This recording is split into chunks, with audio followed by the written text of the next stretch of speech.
Good morning, everyone. My name is Pertricee Traylor, and I'm the new principal for Anytown Middle School. And I'm honored to be joining you this year in the Strive for Excellence, serving our students and our community.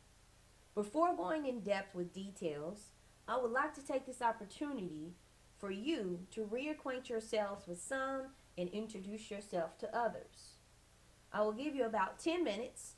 Please take this time to meet and greet your colleagues.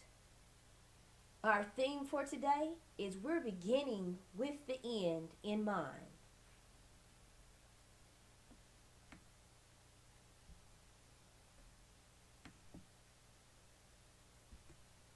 Thank you for your participation. Now we are going to do an icebreaker. On each of your tables, you have an index card for each person. On that index card, please write the seasons of the year on the left side and leave room on the right side for people's names. Use the example as I have here on the slide. For each of the seasons, find someone in the room that likes that season as their first or second preference. Now keep in mind, once a person has been used twice for one season, they may not be used again for the same season. You have about 10 minutes.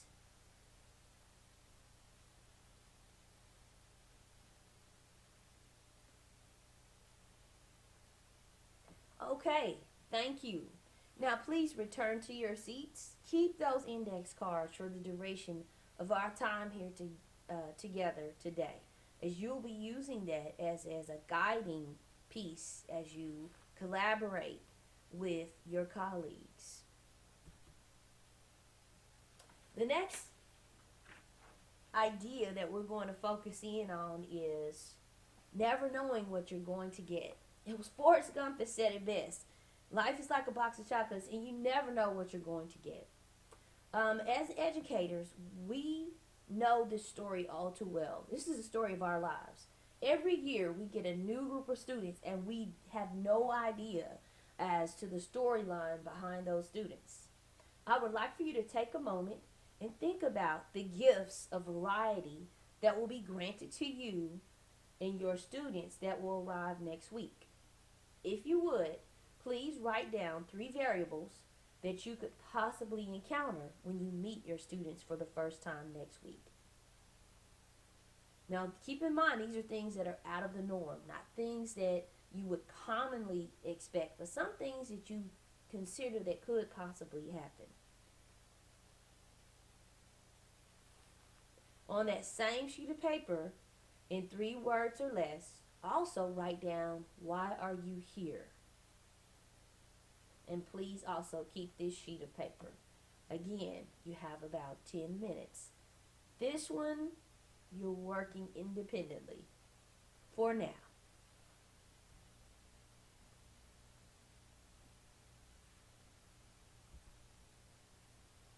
Now I would like for you to take the opportunity to turn and talk. Okay, if you would, look at your index card and find your winter buddy. Your winter buddy. With your winter buddy, I would like for you to discuss and compare similarities and differences in the variables that you recorded on your card. These are the variables that you recorded that you felt you might see in your students next week. Some possible happenings that could occur when you meet your students. Okay? Now, once we have done that, I would like for you to have one person from your group volunteer to share some of their variables. We're going to do about 5 groups, so I need about 5 volunteers. So please keep that in mind. You have about 5 minutes, you and your winter buddy. So we'll take that time now to complete that task.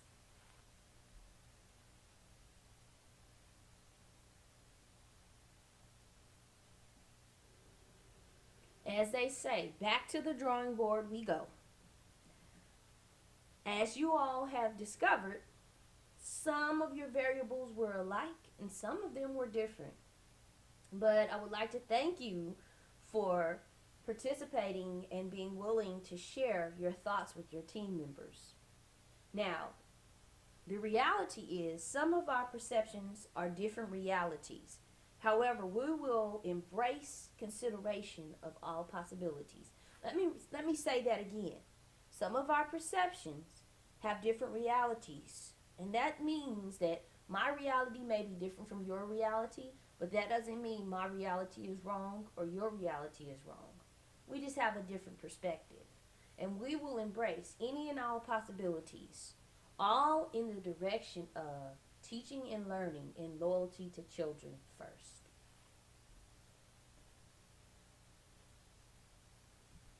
Now, this next slide, it says, "How may I help you?" Big sale. Now, I'm a shopper myself. I like to shop. Um, it makes me very happy when I see a Macy's sale come to the email. That extra coupon or may come in the mail. But the question is, what is it that I'm buying? And so I know that I'm the customer and I know what I like to buy. But we have to look at it from a different perspective as educators. As we all know, we have just discussed some of the challenges we face. However, as we prepare to face the challenges, let's take a moment to reflect on the focal point of our challenges and how we intend to meet our challenges. Now, let's consider the following. Let's consider the following. We're talking about a big sale, okay? What is the big sale for educators? Schools are run much like a business, believe it or not. And we all know this. Now, the question is, who are our customers? What are we selling? And what does our product look like? All of the greatest of corporations have to go through an evaluative and reevaluative process every year, if not every quarter, to determine that sales stay up, that they continue to produce a quality product. Again, schools are run like a business. It's no different from us. We use our data, we use our assessment outcomes, we use student growth measures to determine those successes. So we will look at some of the same things. So now I would like for you to determine, who is our customer? What are we selling? What does our product look like? So I would like for you to find your summer buddy now. We're doing a lot of moving around. Your summer buddy. And you and your partner will have 15 minutes to develop a jingle, a slogan, or some type of catchphrase that is going to increase our quarterly sales and help with our advertisement as educators. Now, please feel free to use the materials that I have on your tables. Be sure to answer the 3 focus questions. Again, who are our customers? What are we selling? And what does our product look like? You have 15 minutes, you and your partner. Okay, team, thank you for your participation. As you have identified, our customers are our students. We are selling them an opportunity of a lifetime, and that is a quality education. Our product will look like college ready, well versed, academically nourished students. You guys did an excellent job with that. I think those are excellent outcomes. Okay, that's better than what I had originally thought of. Okay, that was great. Now,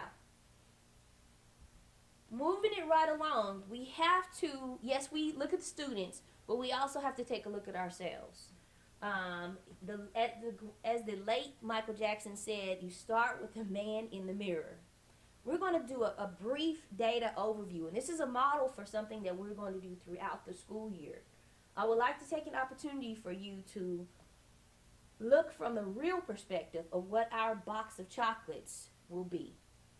I would like for you to take time to look at the condensed page AEIS report that I have from our campus last year.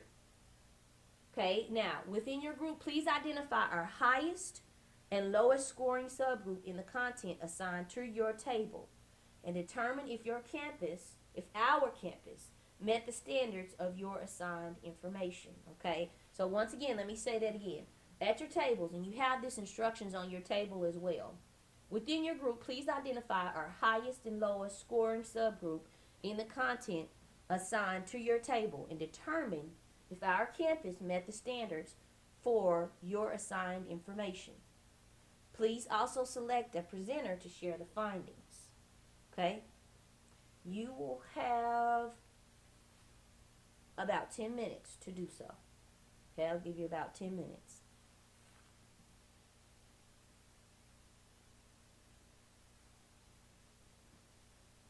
Okay, great. Now that we have recorded our findings on the board, let's take a moment to reflect and look at that. Let's put this mirror in front of us and see where we are. Where might we need to adjust? Coaching, teaching, and learning is the question. And so what you all have presented and found in the data is that you've revealed that we have several areas of strength, which is excellent, looking at some of our different subgroups. But then, however, we cannot ignore we have some areas of need. I won't call them necessarily weaknesses, but we have some areas of need as you have identified. Okay, so then our next question is, how do we make that happen? How do we make that happen? Teamwork makes the dream work. Okay, collaboration is key. No one member of our team holds the key to all the answers. If that were the case, we would not need more than one person for a school to function and serve our children properly. Working as a team helps us become stronger, and as I stated earlier, good teachers produce good students. Okay? Good teachers produce good students. Now, what I would like for you to do is for you to use the collaborative effort to develop some guidelines for success. Okay, what does that mean? Guidelines for success. For success. We're going to develop some guidelines that will help direct our path of this teamwork that's supposed to make the dream work, okay? In a collaborative effort, I would like for you to develop some guidelines that we will follow for the duration of the school year. We can adjust where necessary, but we'll come together as a team and make those decisions. When you hear the word success in regards to schools, what do you think of? Is the first thought I want you to consider. It is important that we model the collaborative and unified culture we would like to see in our students. That we not just talk the talk, but we walk the walk also. We've reviewed our variables, our possible challenges. We've looked at our strengths. We've looked at our areas of needs and instruction. Now is the time for us to decide what direction will we move in to be successful together. Okay, so we want to keep that in mind. Again, we're beginning with the end in mind. We want success at Anytown Middle School. Okay, and I'm going to give you about 10 minutes. Please take this opportunity. Find your spring buddy. You and your spring buddy. And what you and your spring buddy will do is develop 2 guidelines to success. We will return to whole group and select our top 5 guidelines for our campus. Now that we have developed our guidelines for success, I would like to contribute to this discussion by saying and presenting and sharing with you my philosophy. And my philosophy, I'm very happy and grateful that my philosophy aligns with the guidelines for success that you all have established. And that is the dedication to children and the dedication to children and learning. It is my philosophy that all children with opportunity can and will learn. How do we guarantee an opportunity to learn is provided? We, the educators, hold the keys to success. Again, good teachers produce good students. Our pre-planning, dedication, commitment to excellence, and qualities of integrity, persistence, constancy of purpose, and self-awareness will lead us from good to great. In short, I leave you today with, my mother said it best, if you're not going to do it right, do not do it at all. Doing it right for me as a leader is setting a tone and modeling a culture of collaboration and partnership. We are all leaders. Leadership is not limited to a title. We have much work to do in little time. We can do it together. I would like to leave you today with my final thought.